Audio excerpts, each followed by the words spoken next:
Salam, selamat pagi saudara-saudari yang terkasih.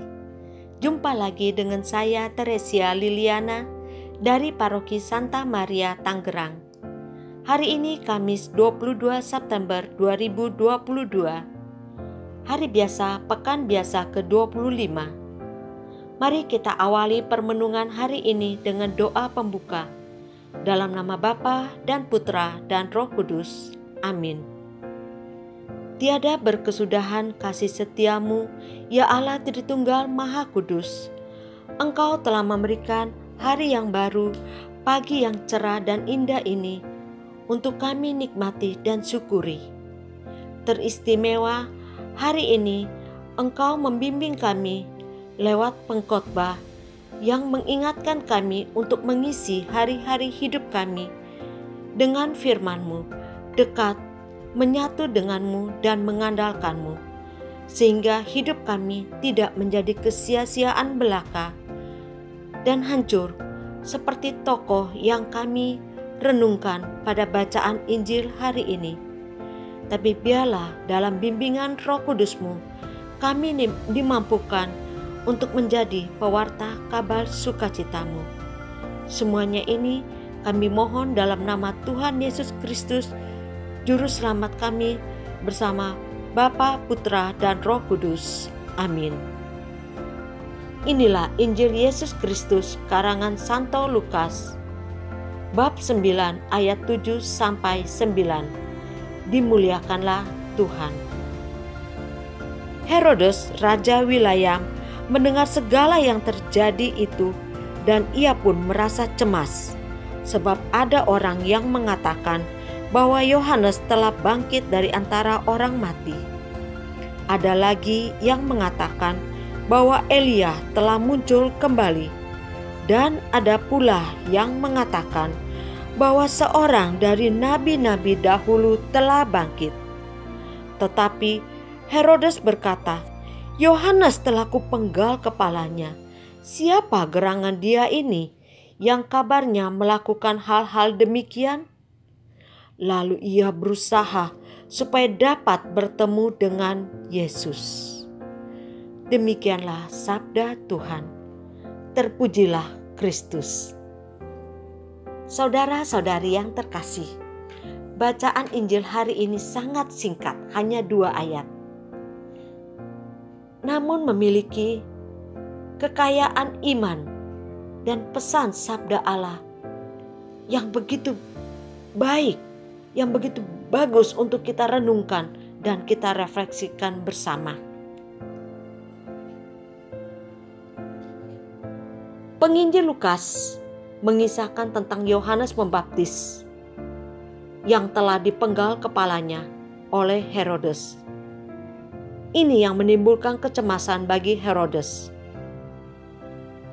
Sehingga ketika ia mendengar tentang kehebatan Yesus Kristus, orang buta melihat, orang timpang berjalan, orang mati dihidupkan, orang lapar dikenyangkan, dan banyak orang sakit yang sembuh dengan kuasa tangan dan jamahan kuasa kasih Yesus. Herodes tidak mengalami perjumpaan dengan Yesus. Cerita tentang kehebatan Tuhan Yesus yang begitu menakjubkan, menimbulkan kecemasan baginya. Ia sendiri belum pernah bertemu dengan Yesus. Hanya berita-berita yang membuat dia cemas. Jangan-jangan Yohanes Pembaptis datang untuk membalas dendam, untuk memenggal kepalanya seperti yang telah ia lakukan. Dia perintahkan prajurit untuk memenggal kepala Yohanes Pembaptis. Dia takut mengalami juga. Kecemasan itu datang dari dirinya sendiri.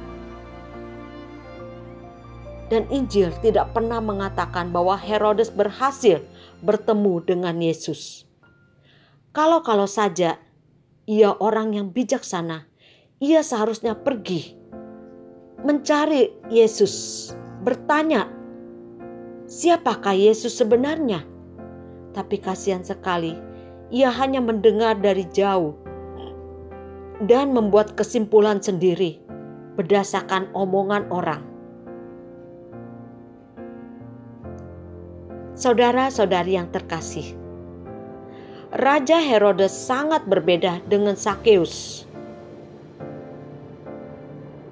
pemungut cukai yang juga bermula mendengarkan dari omongan orang. Nama Yesus yang begitu terkenal, yang melakukan banyak mujizat, membuat Sakeus punya kerinduan, ingin berjumpa, melihat, mengenal Yesus. Kerinduannya ini membuat dia berusaha keras. Dengan usaha nyata, ia tidak berdiam diri. Ia lari, ia naik ke atas pohon agar bisa melihat Yesus dengan jelas. Usaha Sakeus tidak sia-sia. Ketika Yesus menengadah, menengok ke atas, tiba-tiba tatapan mata Sakeus dan Yesus berjumpa. Ketika Tuhan Yesus melihat Sakeus, dia meminta Sakeus turun.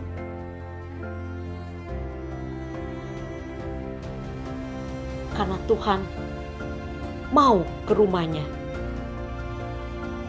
Tuhan Yesus datang ke rumahnya, makan bersama anggota keluarganya.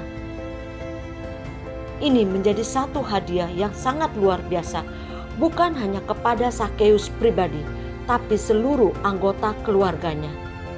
Itulah buah dari kerinduan yang didukung dengan usaha dan kerja keras.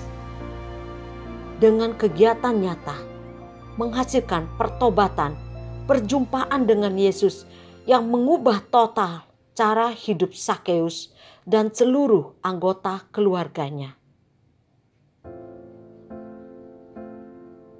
Yang bisa kita pelajari dari sini, kalau kita punya kerinduan yang tinggi untuk berjumpa dengan Yesus, untuk curhat, untuk berbicara dengan Yesus, kita masuk dalam hidup doa atau ekaristi atau berbagai kegiatan rohani untuk berjumpa dengan Tuhan Yesus. Maka semua ini pasti tidak akan sia-sia dan akan terwujud nyata. Saudara-saudari yang terkasih, saat itu Herodes selalu mendapat atau mendengar berita simpang siur. Tentu saja membuat ia cemas dan gelisah.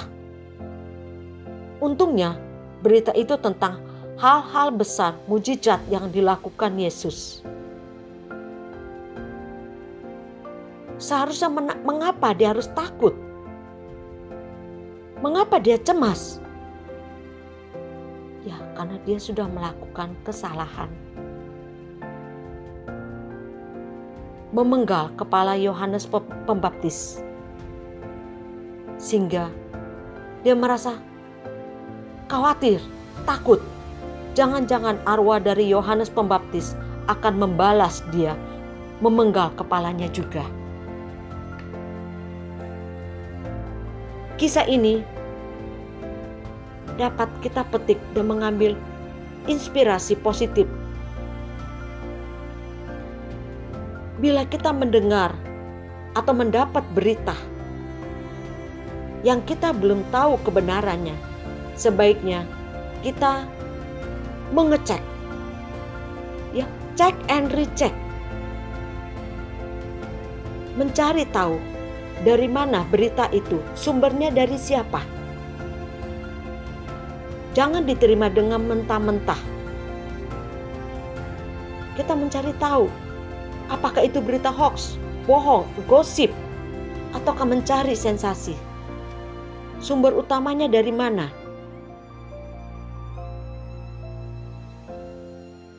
Kalau katanya, ya, sudah katanya, itu berarti berita itu belum tentu benar dan tak dapat dipercaya.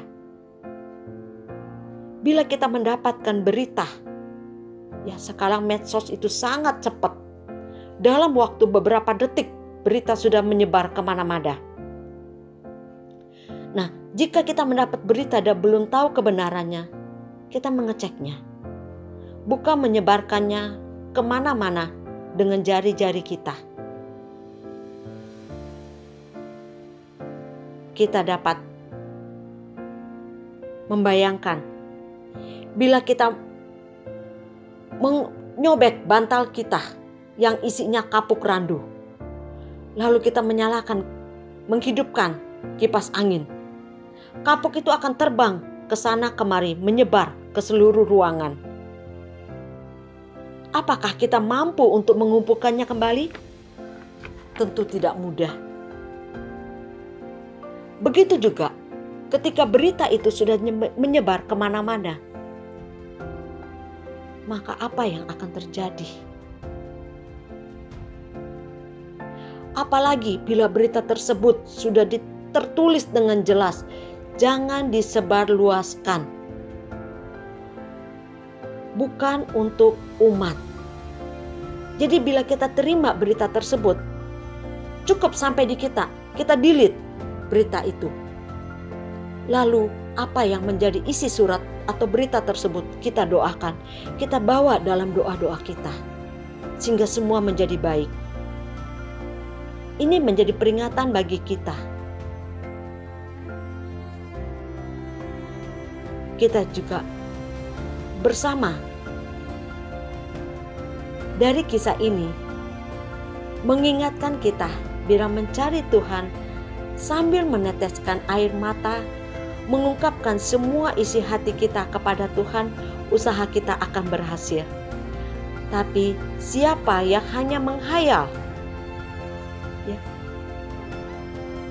menghayal ingin berjumpa dengan Tuhan, tapi tanpa usaha nyata, maka kerinduan tinggal kerinduan tanpa hasil.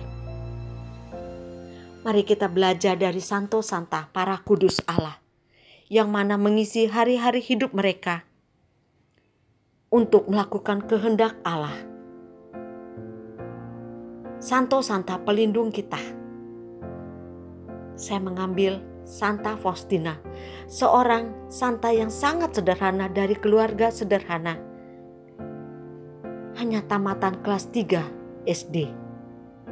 Tapi dia melakukan perkara-perkara yang besar. Dalam waktu sesaat dia sudah dikanonisasi menjadi beata dan menjadi santa. Karena dia mengisi hari-hari hidupnya bukan dengan kesia-siaan belaka, tapi melakukan kehendak Allah. Hidupnya begitu menyatu dengan Yesus, melakukan apa yang Tuhan Yesus kehendaki, menyebarkan kasih dan kerahiman Allah, mendoakan para pendosa,